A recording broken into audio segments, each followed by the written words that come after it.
Halo semua, selamat datang di setir kanan. Masih dengan suasana GIIAS 2021. Dan sekarang gue berada di boothnya Wuling. Dan di boothnya Wuling ini mereka memamerkan mobil EV car-nya atau electric vehicle-nya mereka yang bernama Baojun. Ini dia mobilnya.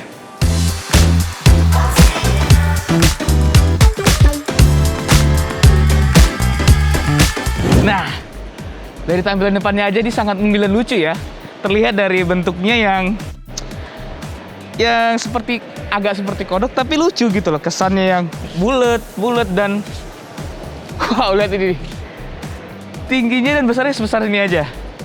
Dia warnanya ini warna hitam, tapi kalau dilihat lebih detail lagi ada glitter biru dan warna merahnya.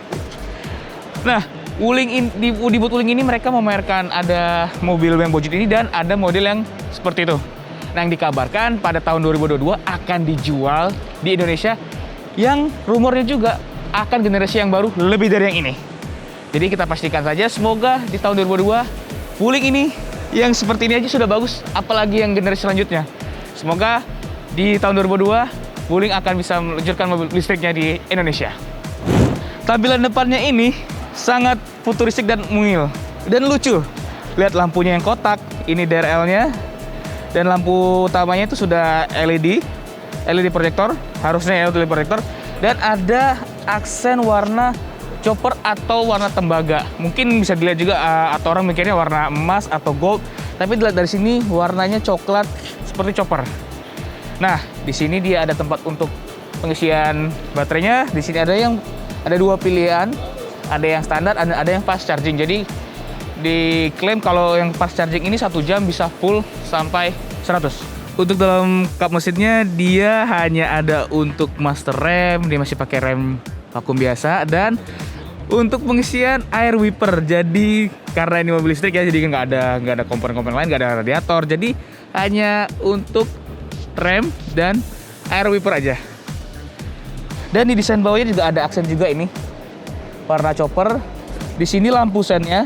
Nah, kalau ini feelingnya sih mungkin ini sensor ya ataupun apapun itu, tapi kita belum tahu.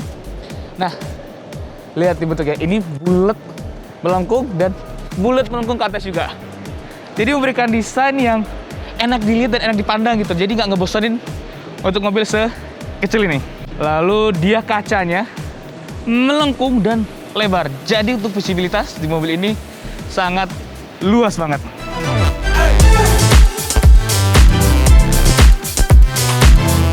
Nah, untuk bagian samping, spionnya ini menyatu dengan bodi pintu ya. Jadi tidak langsung ke pilar A. Dan dia menggunakan velg ring 13. Terlihat mungil dan lucu, profesional.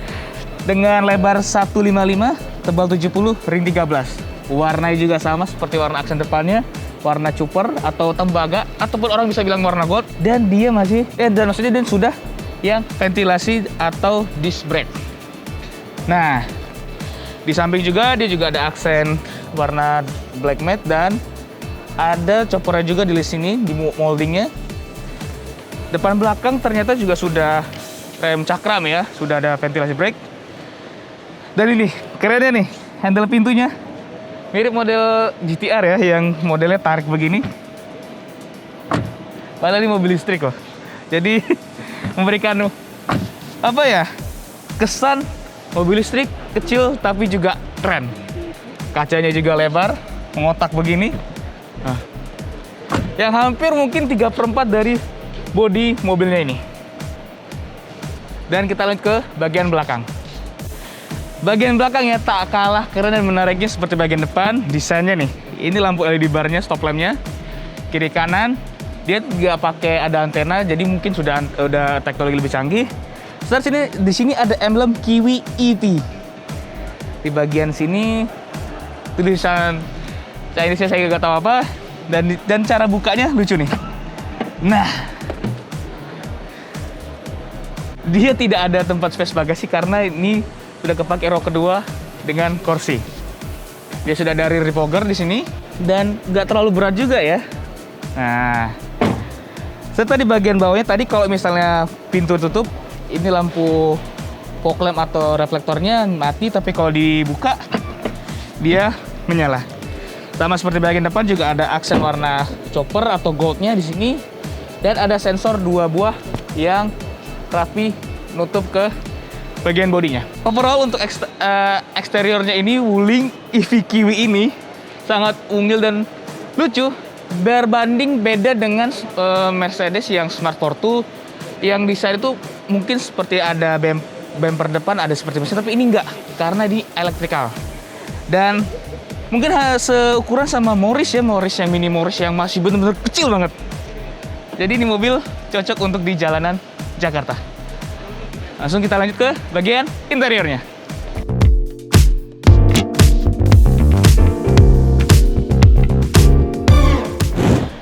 Wih, sekarang kita masuk ke interiornya.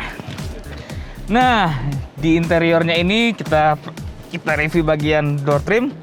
Di sini dia pakai material plastik yang keras dengan ada motif-motifnya di sini segitiga dan bulat. Di sini ada desain juga seperti 3D, warna ini ya, warna krem ya, dengan finishing black piano di sininya, di handle-nya. Di sini ada tombol power window, lock, serta ada emboss baujun di sini. Bagian bawah ada cup holder dan tempat penyimpanan. Dan yang menarik ini, setirnya. Biasanya kan kalau setir yang mobil sport itu kan flat bottom, ini juga up button. Jadi atas bawah flat yang bentuk seperti kotak. Dan di bagian setir, di bagian kanan dia nih tombol sentuh sensitif ya untuk mengatur MID. Lalu sini ada tombol volume. Di bagian kiri juga ada voice command dan menu di instrumen clusternya.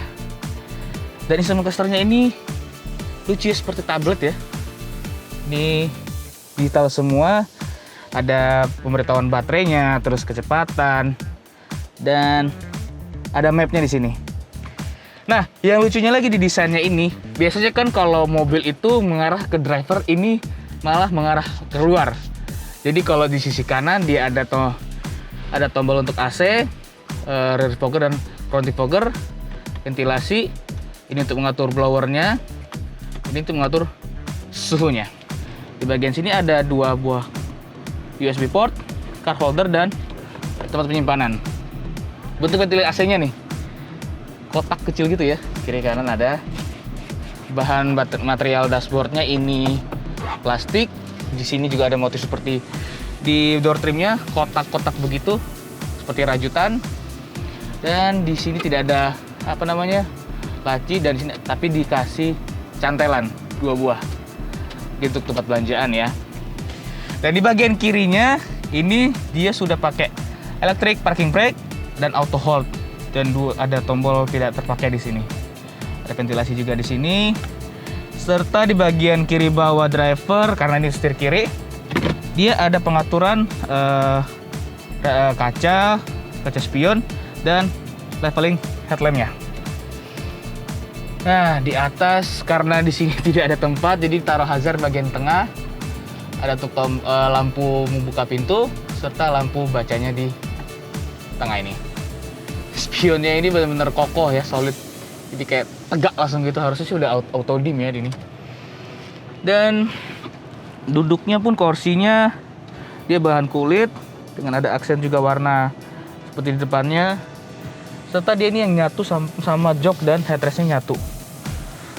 Overall untuk posisi duduk, oh ya dia masih manual ini ya, dengan tombol tarik, serta dia pengatur bisa reclining juga di sini. Oh, naik turun dan bisa reclining. Nah, overall untuk duduk di mobil ini seperti mobil pada umumnya, cuman tampilannya futuristik. Ada emboss juga di tulisan Kiwi EV. Sini nggak ada konsol tengah dan benar-benar pelong ya di sininya. Visor, jatuh ininya. Ada mirrornya, ada kacanya. Jadi ini untuk bagian eksterior di depan. Kita lanjut ke interior di bagian belakang.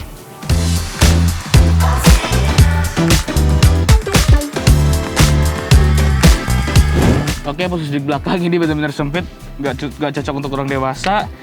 Di sini ada tempat penyimpanan, cup holder. Di kanan ada USB port, ada cup holder juga, dan ada tempat penyimpanan.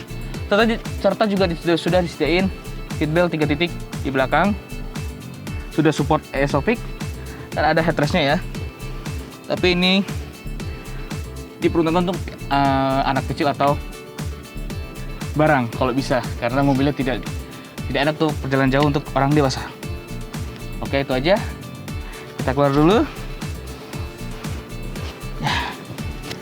Jadi keluarnya seperti ini. Dan wow. Dia penarikannya ada tuas di sini. Nah, mobil ini dengan baterai kapasitasnya 31,9 kWh bisa menempuh jarak jauhnya 300 km. Jadi ini mobil dengan kapasitas kecil, bentuk kecil tapi dengan kapasitas yang cukup besar. Dan disalurkan ke roda belakang. Jadi ini mobil penggerak belakang electric vehicle dan baterainya ada di bagian belakang. Dan harganya mungkin bisa di sekitar 200 juta ke bawah. Itu untuk di negaranya di sana. Dan semoga aja dimasuk ke Indonesia. Harganya reasonable dan bisa bersaing di pasar mobil-mobil listrik yang ada di Indonesia.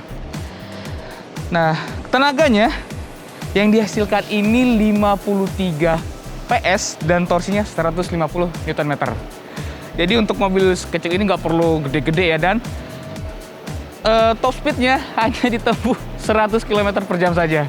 Jadi cocok untuk perjalanan jauh, dan emang ini mobil tidak diperuntukkan untuk yang cepat-cepat ya, untuk santai dan untuk dinikmati. Oke, itu aja persen-persen dari gua. Mobil ini memang memberikan pengaruh yang baik dan dampak yang positif untuk orang Indonesia. Semoga aja bisa dijual di 2020. Jangan lupa like dan subscribe, komen di channel Setir Kanan, dan follow juga Instagram kami di @setir.kanan. Gua Rio, sampai jumpa di video Gias selanjutnya. Dadah. Keren kan?